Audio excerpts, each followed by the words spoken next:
Este es el tren de alta velocidad que cubre el trayecto entre Madrid y Valencia. Los viajeros que hacen uso de su servicio es muy posible que desconozcan la importancia paleontológica de uno de sus tramos.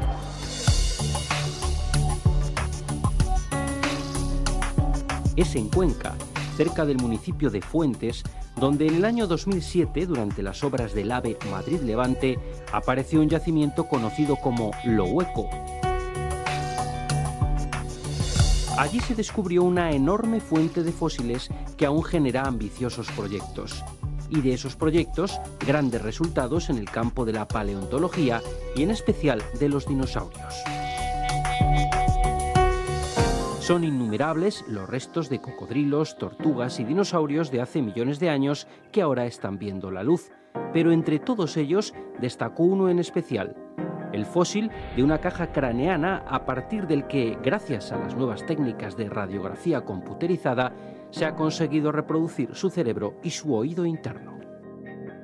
Esta reconstrucción digital ha generado una gran cantidad de datos sobre cómo fue Ankylosaurus, un titanosaurio miembro de uno de los grupos de dinosaurios más abundantes a finales del Mesozoico, hace unos 70 millones de años, una época en la que los continentes diferían respecto a los actuales.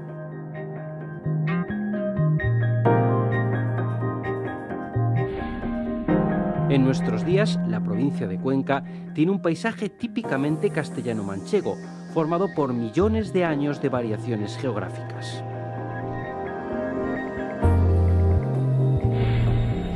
Nuestro protagonista conquense vivía en la isla Ibero-Armoricana, en un terreno que millones de años después sería parte de la península ibérica. Durante el Mesozoico, el único continente existente, Pangea, comenzó a separarse formando dos nuevos bloques, Laurasia y Gondwana. Para conocer cómo era el contexto en el que vivía Ankylosaurus, nos acercamos a lo que sería Cuenca durante el Cretácico, último periodo del Mesozoico. En este momento, las altas temperaturas y la sensación de efecto invernadero en el planeta provocan la fusión del hielo de los polos y los mares alcanzan uno de los mayores niveles de altura conocidos. Europa quedó dividida en una serie de islas, algo similar a un archipiélago, que variaban su tamaño según subía o bajaba el nivel del mar. La zona que nos interesa corresponde a la desembocadura de un gran río que adopta la forma de un delta poco antes de alcanzar la costa. Cuenca era un lugar cálido, sometido a una alternancia de etapas secas y húmedas, acostumbrado a las crecidas del cercano mar y de sus propios ríos. Esto, sumado a las lluvias torrenciales propias de un lugar cálido que arrastraban gran cantidad de sedimentos, configuró un lugar idóneo para que millones de años después los paleontólogos descubrieran algo así como el actual Eldorado de los restos fósiles. La aparición de restos fósiles es un hecho casual que está ligado con que afloren unos sedimentos concretos en los que se depositaron cuando vivían esos animales y que tengamos la suerte de localizarlos en superficie en momentos concretos. En los lugares donde es más frecuente, es más probable que tú encuentres yacimientos.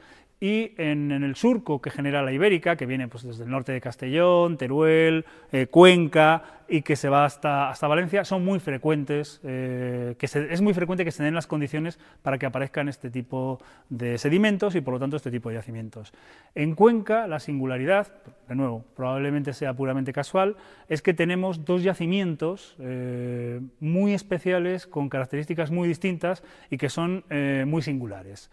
Uno de ellos es el de las Ollas, que en algún momento hemos comentado que es un yacimiento de conservación excepcional, es decir, se conservan las formas de los animales que vivieron en ese momento en unas condiciones excepcionales, y otro de ellos es el de Lo Hueco, que es un yacimiento de concentración, es decir, hay una enorme cantidad de restos de los animales que vivieron también en ese mismo momento. Cuenca está a unos pocos kilómetros de la costa este de esa isla.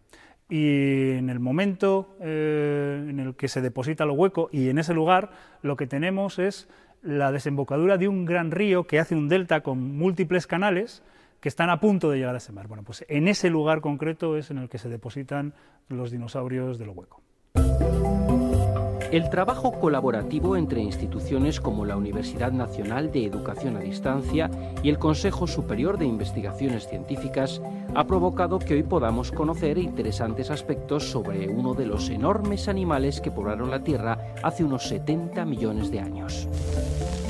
La técnica utilizada ha sido la tomografía computerizada, una práctica habitual y muy similar a los escaneados corporales que se realizan en los hospitales. A partir de ahí, y con el laborioso trabajo de los investigadores, se generó la reconstrucción digital del cerebro y del oído interno. Una vez que este espécimen llega en el laboratorio aquí en Madrid, la idea que tenemos es escanearlos, porque reconocemos que es un neurocráneo. Entonces tenemos la idea de escanearlos para ver lo que pueda, su estructura interna, lo que no se puede ver mirando solo al fósil. Pues técnicas son las técnicas de escáner medical que se utiliza de manera cotidiana en medicina. Es decir, es ver dentro de una estructura. En este caso es ver a través del fósil, ver las cavidades que tiene dentro. Hay varias cavidades en un neurocráneo. La más importante es la cavidad donde había el cerebro. Pero hay también una cavidad justo al lado que es la cavidad del oído interno. Eso es muy importante porque el oído interno es el órgano que es responsable de la audición, pero también del equilibrio, vamos a decir, de detectar los movimientos en el espacio.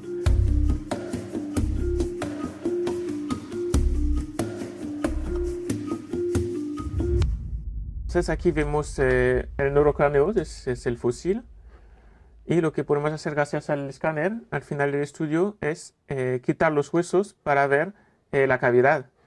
Entonces, es una cavidad que está construida en 3D, se la puede mover en todas las dimensiones para poder observarla de todos los ángulos posibles.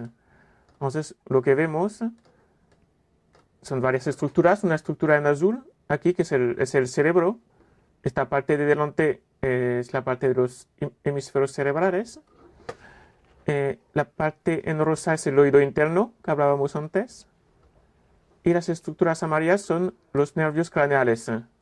Este resto óseo en concreto apareció en una zona lateral del yacimiento, en un nivel de la parte más inferior, junto con otra serie de restos aislados, fragmentarios, y al principio, cuando nos pusimos a excavar estos restos, empezamos a limpiar cada uno de ellos, y vimos que en un momento determinado, cuando nos acercábamos a la superficie de este resto, veíamos ya una morfología, una forma bastante extraña a lo que normalmente aparecía en el yacimiento. Era un hueso, un fragmento en el que todos los bordes eran continuos, con lo que toda la superficie del hueso estaba, y nos dimos cuenta de que aparecían un par de estructuras que nos pusieron un poquito alerta al ver que nos enfrentábamos ante un hueso no muy común, ¿no?, que aparece en los yacimientos. Al poco instante descubrimos que presentaba un par de características que presentan los cráneos, y era el foramen magnum, donde va la médula, y el cóndilo occipital que le une con la primera vértebra del cuello. Entonces, la alegría fue importante porque encontrar un fragmento de cráneo de dinosaurio y sobre todo saurópodo, que es lo que pensamos a primera instancia, pues ya habían aparecido algún fragmento de cráneo de cocodrilo, pero las diferencias son muy grandes, ¿no?, entre uno y otro, pues nos hizo ponernos en alerta y tratar ese resto como uno de los primordiales, ¿no? El resultado del trabajo de los paleontólogos se antoja importante. Una recreación digital del animal elaborada por el CSIC nos muestra un espécimen grande, robusto, pero con poca agilidad. Es cierto que sus capacidades cerebrales no estaban muy desarrolladas, pero tenía lo suficiente para vivir de forma tranquila.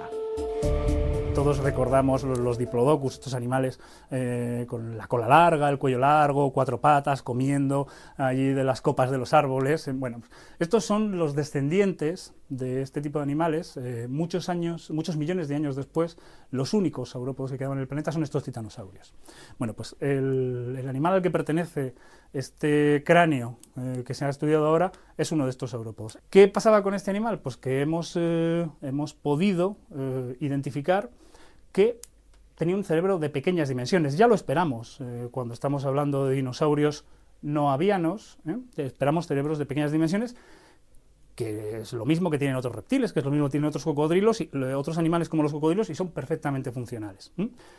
Era un bicho tranquilo. En algún momento hemos usado el término torpón pero digamos, dicho con el mayor cariño. O sea, era un bicho tranquilo que vivió hace 70 millones de años y que sabemos que en Europa tuvieron un gran éxito. O sea, los rebaños de estos animales, torpones, tranquilos, que parece que no tenían ninguna necesidad de desarrollar grandes velocidades, fueron muy abundantes. Los encontramos en todos los yacimientos, los encontramos durante muchos millones de años, siendo una parte muy importante de las pirámides tróficas. Vivía un poco antes de la extinción de los dinosaurios. Entonces, lo que queríamos saber si esos dinosaurios tenían una estructura cerebral tal vez más desarrollada que los saurópodos más antiguos que vivían antes y que por lo tanto igual eran tal vez más primitivos. Es verdad que eran herbívoros y tampoco necesitaban grandes facultades cognitivas para vivir perfectamente, y eso hemos visto. Es tal vez un poco sorprendente porque podemos pensar que a lo largo de la evolución se va a seleccionar cada vez más un cerebro cada vez más importante, pero en este caso no ha ocurrido. Estos animales tienen el mismo nivel de desarrollo cerebral que sus ancestros de hace millones de años atrás. Gracias a los hallazgos realizados en Lo Hueco, sabemos que el Ankylosaurus vivía en un entorno húmedo y con mucha vegetación. En Lo Hueco hay evidencias de varios tipos de dinosaurios, entre los que destacan 4 compañeros de ecosistema. El primero es el ya conocido Ankylosaurus, un saurópodo titanosaurio que podría alcanzar los 22 metros. Sabemos que caminaba sobre 4 patas y que su alimentación era a base de vegetales. Los investigadores aseguran que en Lo Hueco debe haber formas similares a las de este titanosaurio grácil, de físico similar al Ankylosaurus y también herbívoro. Estos 8 metros de dinosaurio corresponden al Raptodon, un característico ornitópodo, bípedo y también herbívoro que formaría grandes rebaños en el ecosistema que nos ocupa. Entre los terópodos de pequeño tamaño destaca este ejemplar, carnívoro depredador, llegaría hasta los 2 metros. En él se pueden observar las plumas que unen a los dinosaurios con sus descendientes directos, las aves.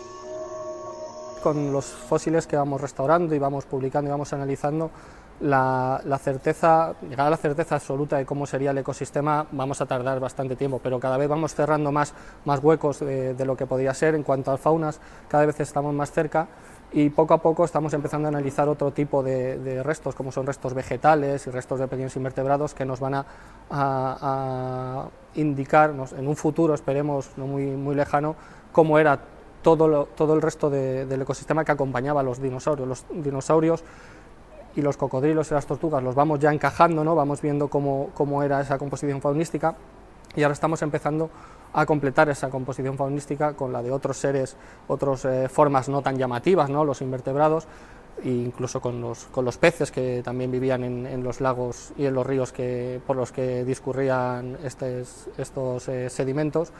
Y se están empezando a trabajar con los restos de plantas, ¿no? Los pólenes, que nos van a ayudar a concretar, hacer un listado florístico, ¿no? Y ver todo lo que es el ecosistema en común. Cada vez nos vamos acercando más, pero todavía nos queda tiempo de trabajo que esperemos que nos vaya dando buenos frutos. Como hemos visto, en este ambiente teníamos muchos grupos faunísticos diferentes, tanto animales acuáticos, viviendo allí en Lo Hueco directamente, en el yacimiento, tendríamos un ambiente, como hemos hablado, un ambiente de canales, tanto animales que viven en el agua dulce, como los propios animales que vivían en tierra. Dentro de los animales que viven en tierra tenemos distintos grupos de reptiles, sobre todo de reptiles, y entre ellos destacan por su tamaño, pero además por la abundancia en el yacimiento, los dinosaurios. Tenemos distintos grupos de dinosaurios. Hemos registrado varios dinosaurios carnívoros, generalmente de pequeño tamaño, pero realmente por el volumen que tenían estos animales y por la cantidad de huesos del yacimiento, los más abundantes serían precisamente los del dinosaurio que estamos describiendo, los grandes saurópodos. Los trabajos realizados en Cuenca en varios yacimientos con dinosaurios aún continúan despejando incógnitas perseguidas por los paleontólogos. Lo Hueco no es el único. Cerca de este se sitúa el de Las Ollas, donde han aparecido peculiares ejemplares como el cazador jorobado de Cuenca, el Concavenator, y una gran variedad de fósiles de un ecosistema que data de hace unos 130 millones de años. Mientras, en Lo Hueco, las obras del tren de alta velocidad han dejado al descubierto un botín paleontológico deseado por cualquier investigador y también por la propia provincia de Cuenca, en especial el municipio al que pertenece el terreno, Fuentes, donde ven cómo el ave atraviesa el yacimiento ahora en reposo. La verdad es que se produjo un antes y un después en septiembre porque conseguimos que se nos permitiera visitar el yacimiento en sí. Todos los vecinos del pueblo tuvieron la oportunidad de venir aquí y contemplar lo que había. Y te puedo asegurar que a partir de ese instante fuimos conscientes de lo que teníamos, no de la riqueza paleontológica que había, pero sí de que teníamos un potencial impresionante. Somos una provincia rural y un yacimiento de estas características puede suponer un revulsivo tremendo para el desarrollo turístico de este lugar, del pueblo y por supuesto de toda la provincia. Cuando encontramos este resto ya estábamos digamos, imbuidos en la sensación de enormidad que tenía el yacimiento, pero particularmente la presencia de cráneos, la presencia de restos articulados de este tipo de animales y la enorme frecuencia con la que aparecían estos animales en el yacimiento de Lo Hueco era anormal, y cada vez que teníamos la sensación, o sea, cada vez que encontrábamos algo, la sensación volvía a subir. Yo tengo una sensación especial respecto al yacimiento cuando estamos estudiando o trabajando sobre aspectos concretos que generalmente son muy particulares del yacimiento, me olvido de la enormidad, ¿no? Y cuando vuelvo a la colección o cuando abordamos un tema nuevo y volvemos a retomar los cuadernos de campo, las cartografías, o abrimos los paquetes del nuevo tema del que estamos hablando, me vuelvo a acordar de lo denso, de lo enorme, de lo grande y de la cantidad de información tan abundante que había en aquel yacimiento.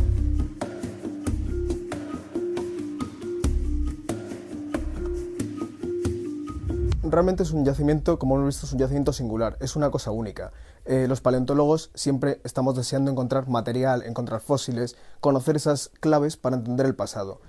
Cuando llegamos a Lo Hueco, empezamos a ver material por un lado, material por otro, centenares de ejemplares, y realmente eso es lo que nos ayuda a conocer un ecosistema desconocido. Por tanto, realmente no es que sea como viajar en el tiempo, realmente es viajar en el tiempo. Viajas a un momento en el que tienes los esqueletos de animales que ahora no existen, pero que los estás viendo. Entonces puedes ir reconstruyendo ese ecosistema. ¿Cómo serían estas faunas? ¿Qué animales habría? Todas esas preguntas que siempre nos hacemos, puedes responderlas en un yacimiento como este. Por tanto, Lo Hueco es una oportunidad para conocer faunas del pasado y a nivel personal es una experiencia única, de las que puedes conocer algunos yacimientos de este estilo, pero en edades muy concretas. Entonces, este yacimiento se sitúa en un lapso temporal del que teníamos muchas dudas. La enorme cantidad de fósiles extraídos de Lo Hueco supone un sano problema para los paleontólogos. ¿Dónde conservarlos? Este es el almacén en el que se guardan y registran los restos hallados en el yacimiento activo más productivo de toda Europa. Sus enormes dimensiones dan serias pistas del valor del mismo. Numerosos fósiles en excelente estado de conservación para su más que avanzada edad revelan un lugar de gran calidad paleontológica. El propio almacén, por su tamaño y por lo que allí se custodia, recuerda a esos lugares fetiche para los profesionales en la materia. Estamos en una nave industrial donde se almacena todo el material paleontológico que se extrajo de la excavación de Lo Hueco. Lo que tenemos a mi alrededor son fósiles, huesos, conjuntos más o menos articulados de los animales que vivieron hace 70 millones de años en esta zona y que hemos encontrado en la excavación en las vías del AVE. Tenemos desde fragmentos de dinosaurios incluso de gran tamaño, de saurópodos, hasta huesos aislados de peces pequeñiñitos. A mi alrededor tenéis como unos 10.000 ejemplares que forman un puzzle complejo de cómo estaban colocados estos fósiles en el yacimiento, que en algún momento podremos reconstruir para intentar explicarnos qué es lo que pasó en el momento en que todos estos animales quedaron sepultados en una colada de barro. Cuando encontramos un fósil, es porque le hemos quitado su medio ambiente natural, ¿no?, en el que lleva metido millones de años, y eso los desestabiliza bastante. De hecho, la mayor parte de los fósiles se destruirían rápidamente una vez puestos en las condiciones normales, si no interviniésemos para hacer algo. Lo que hacemos es generar estructuras, generalmente externas, que nos permiten, como en este caso, tenerlos consolidados y en un medio ambiente más o menos rígido, que los mantiene estables hasta que tenemos tiempo para prepararlos. Prepararlos quiere decir eliminar estas estructuras que hemos construido en el campo, eliminar la matriz y todo aquello que puede llevar a que el fósil se destruya, consolidarlos y alcanzar un estado como este, es decir, tener el fósil en su condición natural, con su morfología, y estable para que pueda ser manejado, expuesto o almacenado sin ningún problema.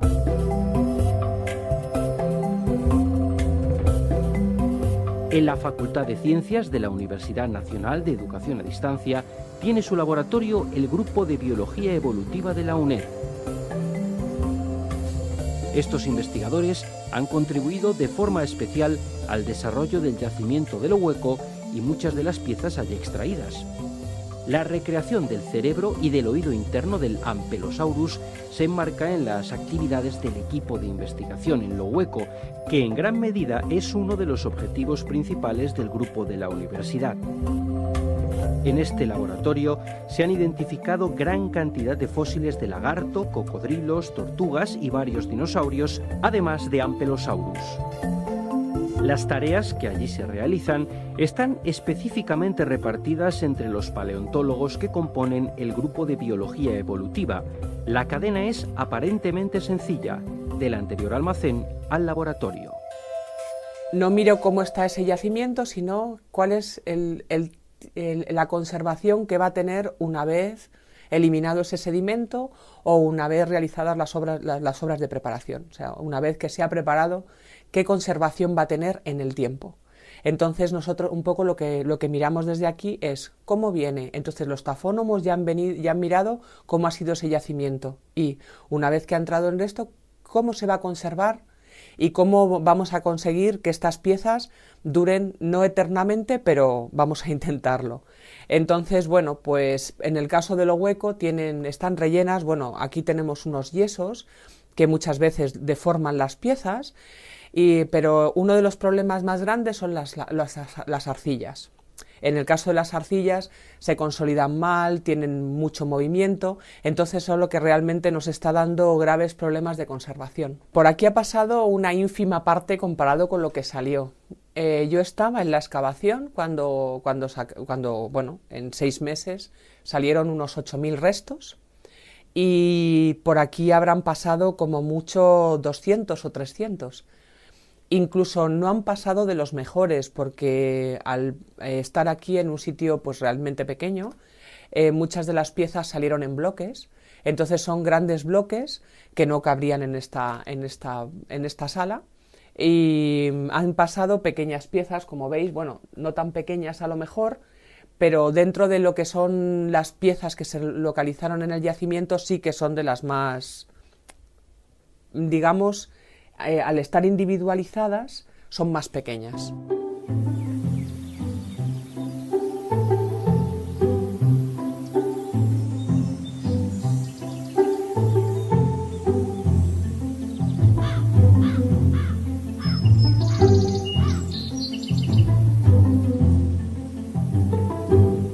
El Museo de las Ciencias de Castilla-La Mancha, en Cuenca, sabe de la importancia científica de los yacimientos de la provincia.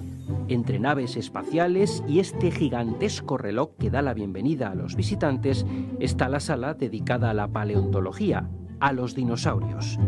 Una zona que se alimenta de la producción en los yacimientos y una de las preferidas por las visitas. El concepto dinosaurio o la marca dinosaurio está en alza en este momento y entonces lo que intentamos es aprovecharnos. ¿Tanto para qué? Para dar información científica y volver el conocimiento científico a la sociedad como para hacer un desarrollo económico del entorno. es fundamental que los paleontólogos, que los investigadores estén convencidos de esto. Es decir, la sociedad les aporta a ellos unas herramientas para poder trabajar y ellos nos aportan su conocimiento para hacer tanto el desarrollo científico y cultural de los entornos como para hacer el desarrollo turístico y el desarrollo económico de algunas zonas deprimidas que hay en la provincia de Cuenca. En los lugares donde tenemos yacimientos de dinosaurios importantes se genera una idea de que pueden servir como recurso cultural que atraiga desarrollo, es decir, como un recurso que se oferte. Por eso, en muchos casos, es importante que este patrimonio se ponga en museos, en exposiciones al servicio de la sociedad, porque la riqueza que ellos generan revierte en la sociedad y porque a nosotros nos sirven como una puerta para contarles más cosas a esa sociedad a la que le gustan los dinosaurios. O sea, a partir de un punto de interés como son los dinosaurios podemos hacer divulgación de la ciencia, divulgación de cómo ha sido la historia del planeta con mucha facilidad. Gracias a los museos, la sociedad puede ser partícipe de los trabajos de los paleontólogos, relación que se antoja fundamental para continuar desarrollando proyectos. Cada vez que conseguimos publicar un ejemplar de este yacimiento, la ciudad de Cuenca se proyecta hacia la sociedad y nos hace un pico de penetración y de conocimiento. Muchas de las visitas que tenemos en el museo vienen preguntando por las colecciones y en algunos casos por una pieza en concreto. Después de cada acto de puesta de largo de una de estas piezas, sí que notamos una gran demanda de información sobre los trabajos que se realizan en estos yacimientos. ¿Qué es eso? Tim. Tim, ¿puedes decirme qué son? Son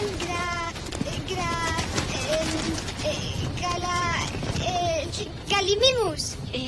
Esos son ¿Son carnisaurios?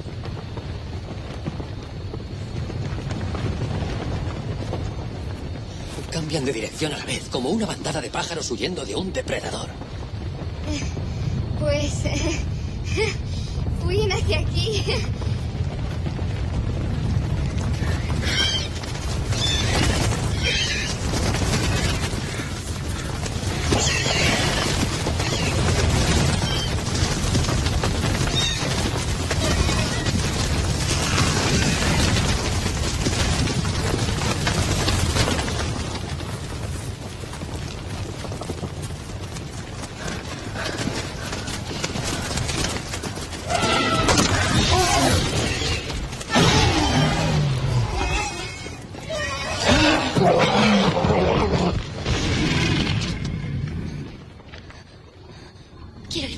Los dinosaurios puede que nos gusten porque son bonitos, no tiene mayor historia, pero encajan con muchas leyendas y con muchos cuentos de muchas sociedades humanas. El mito del dragón es muy común en todas las culturas y el mito del dragón es una historia inventada. Pero cuando aparecen los dinosaurios, rápidamente encajan con el mito del dragón. Un dinosaurio tiene la misma estructura de algo que ya nos habíamos inventado sin ni siquiera conocernos. Por lo tanto, son especialmente atractivos para, digamos, para nuestra cultura general. Pero además, cuando te aproximas a los dinosaurios, tienes elementos reales. O sea, es decir, los dinosaurios son animales que existieron, que se encuentran en condiciones de, si me permitís, la búsqueda del tesoro, es decir, hay que aproximarse a un lugar donde están escondidos, hacer una excavación, extraer con una serie de técnicas toda la información, o sea que tienen toda una colección de elementos que encajan con lo que habitualmente usamos para fabular.